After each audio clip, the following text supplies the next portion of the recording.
Yo, what's popping? So, the final two Eastern region matches of the Summer Shutdown qualifier we have to decide who makes it in at either Chengdu if Spark do not get two maps, or Philadelphia Fusion if they win the match and by 3-1 or 3-0, right? So, the victory is the Philadelphia Fusion 3-1. Um, playing MN3 still, Carpe remaining on the bench as he should. No other roster surprises there. Li Zhang is a 2-1 for Philly, with a control center being 168 for Spark. So Irony is kind of early, which gives Philly the point first. But then Shai is able to pull up, kills him in three, and Spark flip. And you can kind of already tell that this match is going to be very DPS duel dependent. Within the fights, fight to fight, whichever DPS shuts down the other, basically, is going to heavily impact what's going on. For example, the next fight, Shai shuts down Zest in the Blade, and it's a fight where all DPS ult and support ults are thrown out, so just the Rampages remains. And then Spark, it's a really good rotation where the core will rotate it all the way around the fusion and was able to like pincer them with the DPS on one side and the core on the other. And normally those kind of splits don't work, but it worked out very well here, and they end up winning. And then Philly never got to trigger overtime, so Spark ended up winning 100-68. Um, Gardens is just a 100 for Philito. Alpha E comes out on the far and it doesn't work. By the time he swaps off, he's far behind Zest, and then Philly's just able to win with more faults and MN3 getting more value than Shy. So it's 100-0. Then Night Market 100-77 for Philly. And if again, which DPS pops off more? There are even fights where you would say, well, this team has the ultimate advantage, but it doesn't matter because either MN3 or Shy is able to just pop off and win the fight. And it just goes back and forth like that. Another thing to note is that both Briggs were oftentimes dying first. I do think that Irony was performing a bit worse than Aim God, which is like, you know, kind of to be expected, I guess, for this meta at least. Paraiso is a 1-0 for the Spark. This is actually a very good defense for the Spark. Philly on their offense are playing the MN3 Ash into the Shy Sojourn. Normally the other way around. I like the Sojourn a bit more on the offense, I think. It's hard to tell. But I guess I'm not going to complain about M3 Ash. Anyway, Alpha E is on the Echo. And so most teams would hold up on that bridge, right? And they would just play that bridge angle. But because Alpha E is on the Echo, Spark are opting to instead hold back a bit more around the high grounds, around point.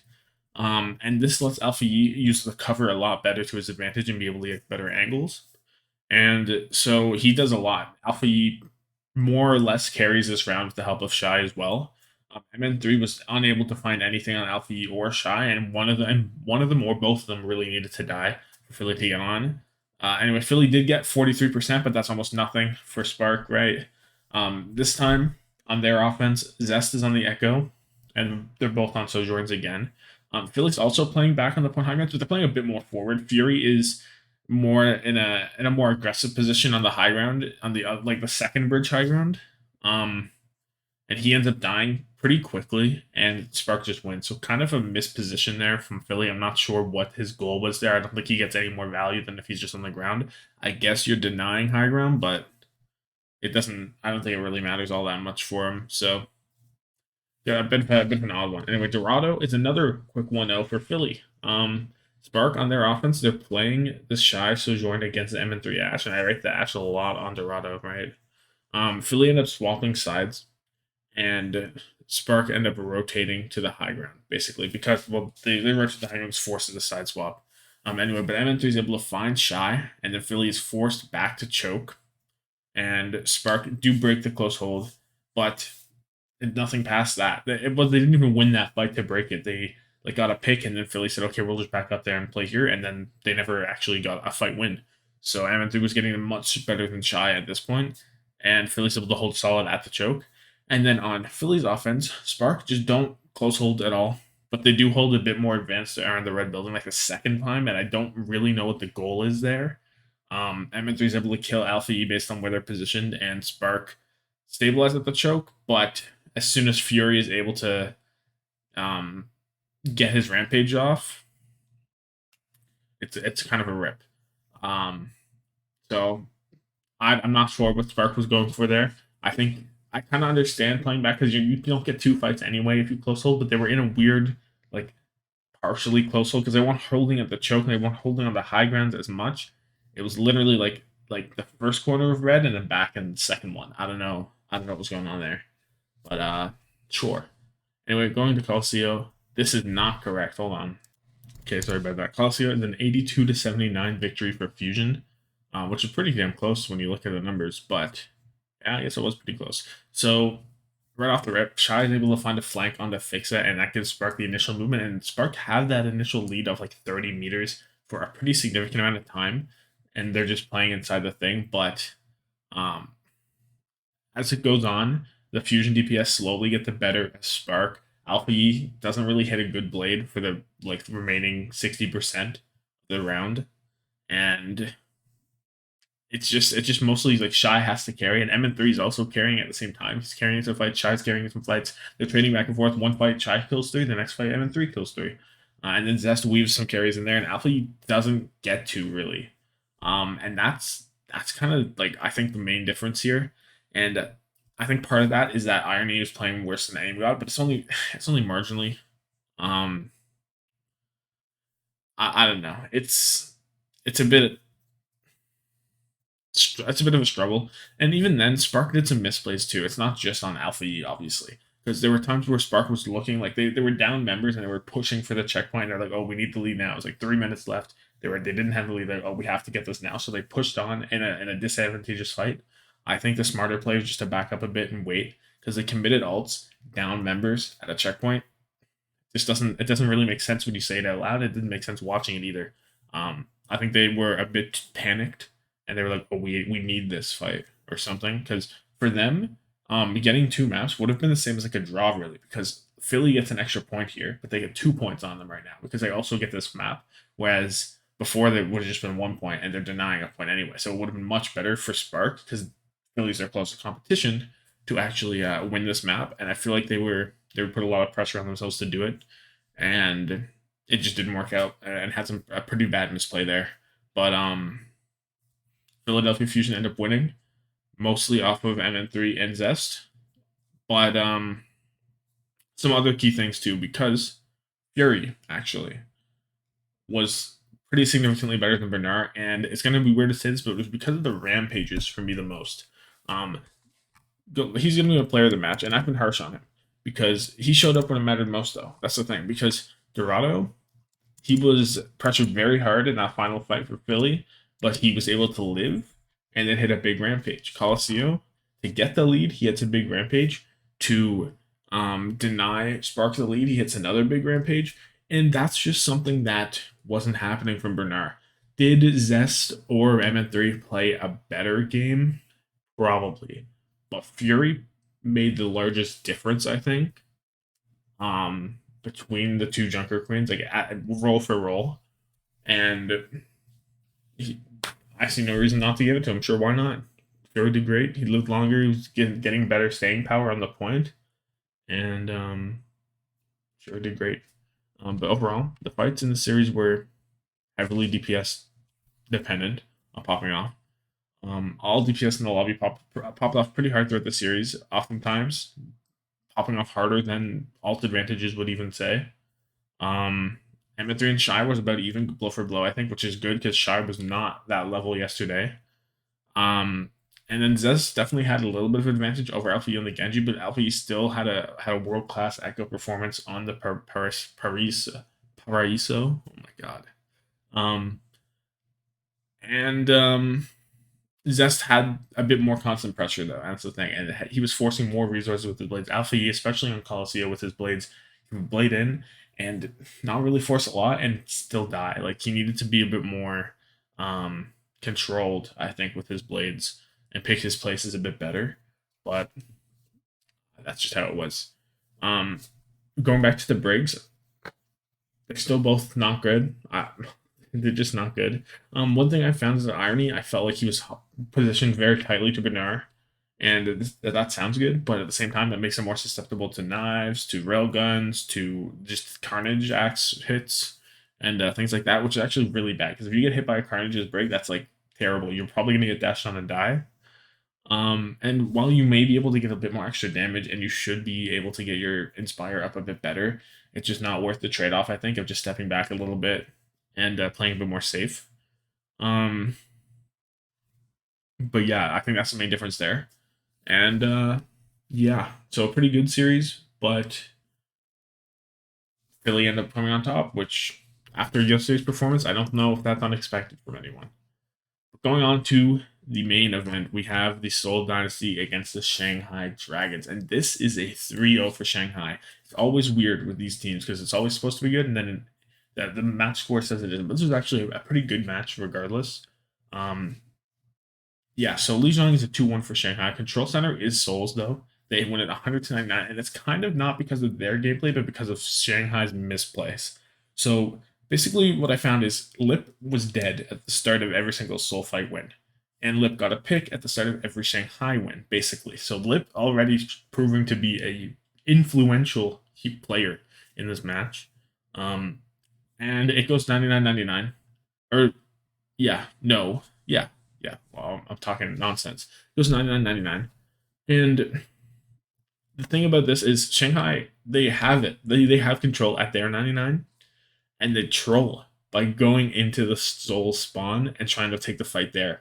But Seoul is simply able to retreat into their spawn room because they still have just enough time to do that, while Vin Dame's able to go touch the point, and then they're able to just kill Shanghai. They get overtime, and they just win. So maybe a little too early on Shanghai, or the timing just didn't match up because they couldn't go later because Seoul would have been able to stabilize and been all out there and everything like that. And the spawn camp wouldn't have worked, but they're not able to go earlier because they just go back into the spawn room. So I think it was just like the call was just slightly mistimed. If it was like even 5 seconds later or like 4 seconds later, even, I think Shanghai would have been solid and they would have just won that round, but they are unable to. Going over to Gardens. Both teams run out on the Pharah. And Seoul win. So Huyu swaps over to the Genji. But Seoul keeps control of the point with the Pharah because they don't really have any means to deal with it unless Lip just hits a shot. But then if Lip's looking at the Pharah, right, then you've already won because Lip is looking up at the sky. So Seoul basically keep the point until Stalker trades for Void with Barrage and goes over to the Genji himself. And then Lip is able to clutch up in the end by killing Stalker's Blade, and that was big. So I'm almost wondering if Stalker was just better off staying on the Pharah and not risking dying there, if it would have been better off. It's hard to say, because killing Void should be a worth trade, and you should win that fight, but they didn't. And that's the problem. Is that I guess Stalker's presence on the Pharah was greater than Void's on the Barrage, but that's also because Who Are You and Lip are just those guys. And they don't really need Void all the time if they can just get the kills before the point presence is needed. Um, Going over to Night Market. So ends up being at 100 to 75 for Shanghai. And Prophet is finishing off targets like he's a Genji. I don't know what he's going on here. He is going crazy on it. And he was doing this on Control Center too. He opens up with a pick on the lip. That's what happened in Control Center. Um, and I don't know, he's hitting sick whip shots. It looks really nice. But the problem with that is, I was going to talk about this later, but the problem with this is that puts him in a more available state to be killed, basically, because he's playing more aggressive because he is getting his finishing kills. So Izayaki isn't. And in this kind of close of a match with these high caliber of teams, the Brigitte living is so impactful. Whichever Brig dies first also is a pretty good idea of who's going to lose the fight, I found. And I think Prophet was dying first a bit more than Izayaki. Now, Izayaki had a fair share of times dying first, especially on this map. There was like, I don't know, 2 or 3 fights in a row where Izayaki would die first and Soul would just win. But um, it didn't happen because this map also had a ton of environmental kills, so it doesn't really matter what's going on with fights because Vin Dame and Li Jaegon and both the Briggs even were just having a field day, whip shotting, booping people off the map. Um, and another key factor, Smurf had so much pressure on him this map specifically. In the final fight, he goes for a rampage at 400 HP, and he does not get the hitbox out. He insta dies. Lip hits him with a shot. Who Are You hits him with some shots, and he just insta dies. It was crazy. And that's it. Like, you final fight, you don't have your rampage, you don't have your tank. It's over. He wasn't even on the point. He didn't even get to it yet. Um, and it's just crazy what the DPS line is able to do. Who he's not carrying every fight, and he's not even getting picks every fight, but he is carrying a few fights, and that's good enough, right? That's all you need, especially when Lip's carrying the other half or more. Going over to Midtown, it was a 2-0 for Shanghai. Huayu is getting kills every time Soul's entering, so Soul kind of struggle on their A for a bit. Eventually, they're able to just make it through without any kills, like they just kind of run it, and Prophet ends up dying, so they don't get the point, but they do get 63%. That's another example of, oh, the Briggs died, you just lose, you can't win. Not with there's so much sustain, not with how good these teams are. And Soul are able to cap out basically because they barely weathered the Who Are You scale. The Who Are You in the like small room. If he gets profit again in trades, that's probably a loss for Soul. But he doesn't, so Soul move on to B. And now they have a pretty good B because the first fight they carefully play around Void's Rampage, more methodically and slow. So it does take a while, but they do win the fight and they don't have to expend as many resources. So they start moving through the underpass, and it looks like they're going to win because Smurf hits a rampage, and they kill two, and it looks like they're going to go crazy and go into C. But Who Are You comes through, kills Fitz, kills two more, kills another, and he just trades the fight. He just slips the fight rather. Crazy Who Are You stuff. That's a Who Are You difference right there. In the final fight, the Genjis end up trading out, but Smurf is unable to stay alive on the cart under all the pressure of Lip. And Who Are You comes back at the same time as Stalker, and he diffs him in the blade. And Shanghai hold on at the end of B. Shanghai get through A. I just said A, so I don't know what the fuck happened anymore. It's gone from my brain as soon as I watch it. That's not true, but it happened. Anyway, Lip ends up winning both fights on B, and Vindame does a pretty poor decision in the final fight where he sees the Lip overclocking and just peeks it. I don't know what he's doing there. That's like that's one of the only times I can think of Vindame actually making a really bad mistake and just kind of tossing it. And the biggest thing here is Who Are You was actually dying quite a bit. To be honest with you, he would dive in and he would die and not really kill anything. But you know who would kill things whenever he dove in? Lip. Lip would go crazy. So uh, I don't know. The dynamic between Lip and Who Are You is different from Stalker and Fitz because Who Are You doesn't really care when he goes in. He doesn't wait for Lip to hit a shot. He just goes in and Lip hits shots, right? So you think that'd be worse, but it's actually not. Gibraltar ends up being a 6-5 banger for Shanghai. Soul on the offense are playing Ash vs. Ash, and Lip is going crazy 3 fights in a row. Not just the dynamite, not just aim, but the bob. He hits a bob right on top of Li Zhegan's head and just rolls him. Um, Eventually, Li Zhegan goes a little too deep into the spawn on A, and he gets punished by Fitz. So Shanghai's forced to back up, but then Fitz also hits another nice bob, which forces Shanghai to get back even more, and they're able to cap A off of it. So it looked like Shanghai was just going to full hold them on A, but Li Zhegan, with his classic aggression, gets caught out, and that's just how Li Zhegan is. So Shanghai pay the price, and they go to B, and she'll just roll through Bs. Shanghai just don't look like they have an answer. They do end up stabilizing with Void Rampage, and they smog him for a little bit. But then Soul rotate over to the high ground, and Shanghai says, "Well, we're not going to take this fight because it's disadvantageous now completely." And then they go on to Soul and they drop, but there's still some on the high ground. They still just lose. And then Soul act out or better with their ults earlier, and they happen over time. And I just didn't write anything for this because I was just watching, because this is a banger of a match. If you're watching anything from this weekend so far, I would probably say this one. Probably. I guess you could argue, some other ones in NA, but for APAC, this was a very interesting match. Uh, anyway, Fitz on the Ashe and Lip is on the Sojourn. Fitz actually plays very well on the Ashe here on their A as well, but Lip, right? Lip difference is so big, and he does so much for this team. And it's more of the same, really, of just Lip and Who Are You being those guys. Seoul on their second offense have a minute to do this, and Shanghai have a minute 24. So Ashe against Ashe to start off, and Seoul TP across the high ground because they don't want to get bomb camped at all, and it doesn't really matter. And Shanghai run it on the Seoul whenever they drop onto the point. But Stalker hits a really good play where he sneaks around and kills Lip as Seoul disengages from the aggression, and Shanghai tries to leave, but then Seoul just run it at them. They stagger them out and they cap A pretty easily. off of a really good play from Stalker, a really smart play. Then Who Are You is able to kill Smurf, but Fitz is able to kill 3 and get Soul onto C. But that's as far as it goes. Fitz goes over to the Sojourn at this point. Shanghai are ending up being able to bob out onto C, and they get stopped them at the end, at the beginning. Right, it's not even near the end; it's right after B. And it's Shanghai's offense, the final one of the match. Fitz on the Ash and Lip rode that on the Sojourn. So before it's always been, well, it hasn't always been Ash for this because it was Sojourn on Shanghai's offense again, but a little different this time because Seoul, they don't play as aggression, not as aggression. They don't play as far forward as they were on their last defense. They're playing back on the platform now, and they're probably like, oh, well, we have a lot of time here, a lot of space to work with. We don't have to play for this early attack. So Shanghai get to push into Car Wash for free, and then they rotate up to the high ground. And they do lose that first fight. But Huyu is able to clutch the next one up, and it kind of looked losing. He ends up opening with killing a Prophet, and then Shanghai can win from there because no break, so no win for Seoul.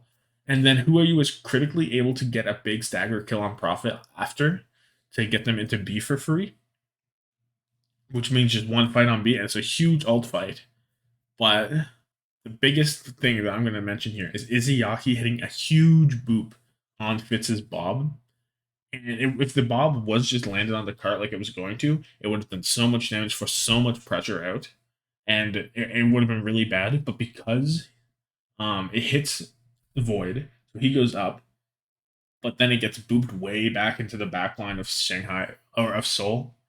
And it doesn't do anything because people can just hide behind cart now. So that if that ball was able to do something, it would have been over probably. So that's a massive whip shot from Izayaki that needed to be highlighted, I think. Anyway, other than that, Shanghai do have more ults, so they do win, especially because that Bob didn't do anything, and they head into the final fight. But the difference here is Seoul have a Rampage available and Shanghai have nothing. So what does Lip do? He goes Widowmaker.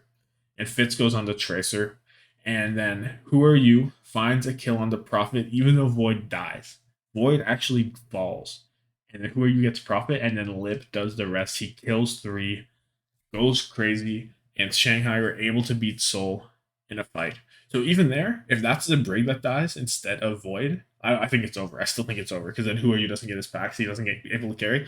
The Brigido was so important in this match, more than any other match I've seen in this meta, for how important the Brig was. And Brig's always important. So people say, oh, focus the Brig. She's used to kill, things like that. But she's also like the most important to kill. Who Are You cannot do what he does without the Brigida. He can do what he does without a shout. He doesn't need it. The Brigida, though, he needs that one. They're contemplating the match is gonna be Lip. He was so good. Absolute gaming warlord. Putting Shanghai on his back and Seoul in the ground. Definitely outperformed Fitz throughout this match.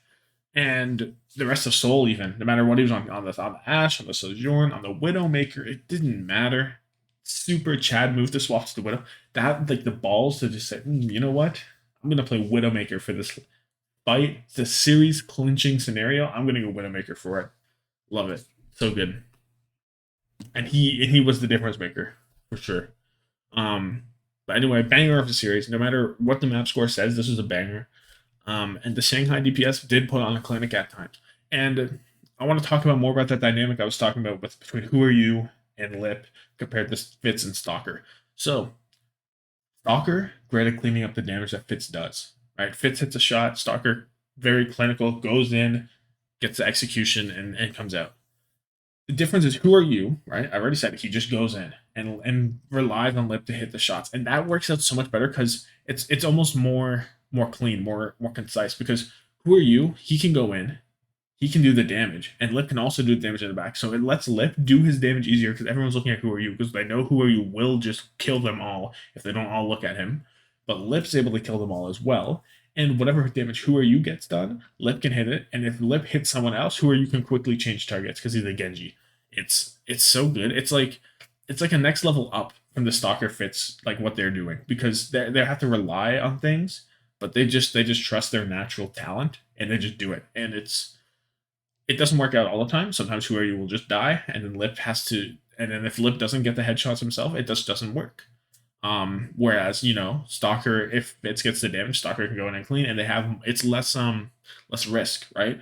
And they have more time to execute it, because if they have one time for Shanghai, if they don't do it, it doesn't work. For Seoul, they can wait. They can afford to wait and see what happens. But if it's not fast enough, then the Who You Lip will just win. So it's a bit of a balance there. But I like the Who Are You Lip strategy more. I think it has higher potential. I think it was a huge reason for them actually winning this series. I've already talked about the Briggs a lot, but I think both of their Briggs did have some very good moments, had some very bad moments. Talked about how Prophet is so good at finishing off kills like a Genji almost sometimes. I don't know how he does it. Like, you see Fitz hit a shot and then boom, the whip shot just kills someone. I'm like, okay, go crazy, Prophet, I guess. Whereas Izuyaki didn't really have that, but he did have that fantastic boop play, and he had multiple boops on the Lijiang map. So I don't know. I think that not going for those finishing kills definitely helps in this situation, because Prophet is more vulnerable whenever he is playing that forward. But I think he still played very well, and I just think that Izuyaki might have been slightly better. And going over to the Junker Quench, I haven't touched on a lot other than whenever Smurf was highly pressured on Lijiang. Um, it's this. It kind of went out throughout the series. Nothing as big as that one from going 400 to 0, but Smurf was heavily hurt often and pressured down. And I think that hurts Soul a lot more because of that playstyle I was talking about earlier. It goes back to Fitz and Stalker, how they need to wait for their situations. Because if Smurf dies, they suddenly can't do that anymore. If Void dies, they can still do that exact thing. They don't have any problem. Void doesn't actually impact what Who Are You and Lip are doing. To me, like, he needs to be there for staying power on the point and things like that. But they don't need it as much because he's not waiting around. He's just going. It's just, oh, you can go. There's less time for Void to die, which means that the pressure you put on him doesn't matter as much. But yeah, that's gonna be it for me. Like this video if you like it, subscribe for more daily Overwatch League content. Let me know your thoughts down below in the comment section as always. Have yourself a good one, and deuces.